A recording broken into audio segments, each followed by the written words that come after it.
Hey YouTubers, what is going on? Thank you for stopping by, and as always, I hope this video finds you well. Welcome back to my kitchen. If you're new here, my name is JC and this is the Cuban Redneck DIY channel where we do cooking and grilling videos on Tuesdays, DIY stuff for all types on Fridays.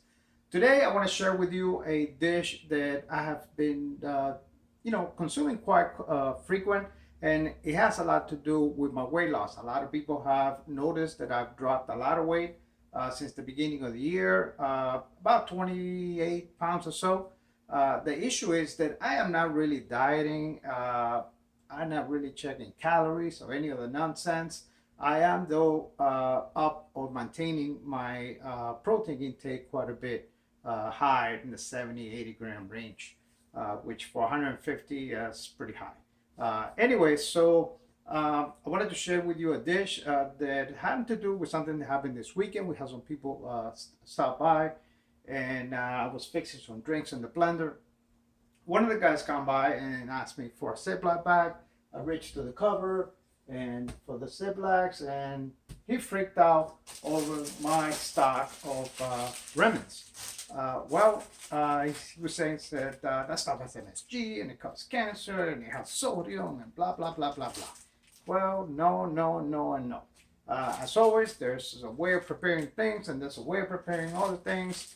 And FYI, in places like Japan and Korea, where a lot more people live past 100 than here in the US, this is a common lunch and sometimes even a dinner.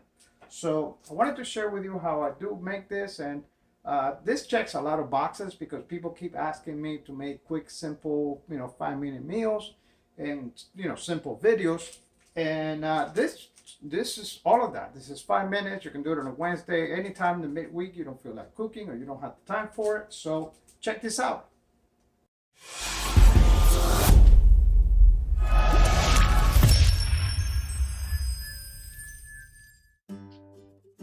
Whether you consider ramen to be a soup or pasta, I think that most people will agree that it needs a little bit of help in the flavor department.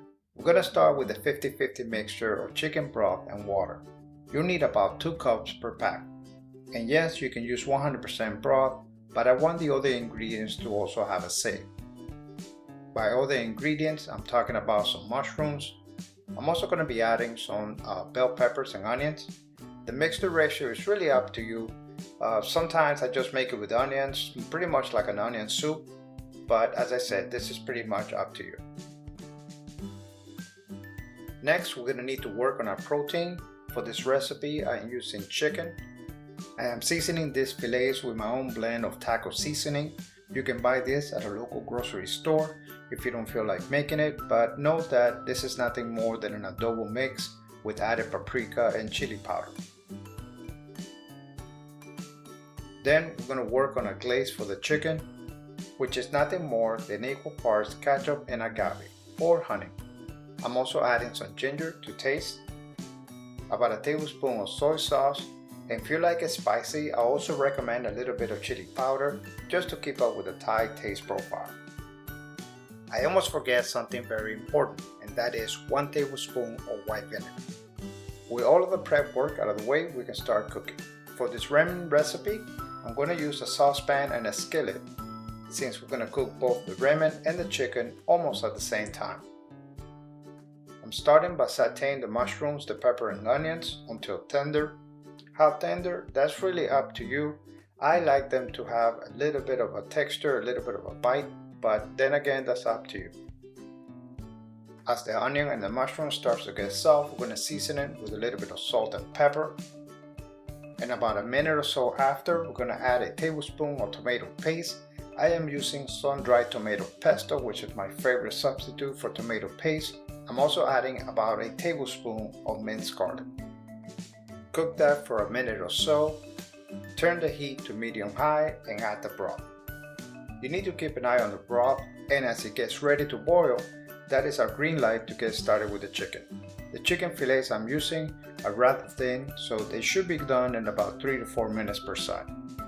As the broth comes to a rolling boil and the chicken starts to lose its translucency, we can add the ramen noodles to the saucepan. Flip the chicken, add glaze to the top, and cook for another 4 minutes or so. As the ramen noodle starts to get soft, turn off the heat and let it sit on the stove top. This will help the broth to thicken a bit. We can then flip the chicken and apply the glaze to the other side. To serve, simply use some dunks to pick up the ramen noodles, some broth, mushroom, peppers, and onions to taste. Cut the chicken at a bias into strip and lay over the ramen. Folks, here's the final dish. This is an easy weeknight meal that takes 15 to 20 minutes to prepare and one you'll be making time and time again. Thank you for watching, and I'll see you next week with a new recipe. Please support this channel by subscribing, liking, and sharing. And don't forget to hit that notification bell. Thank you.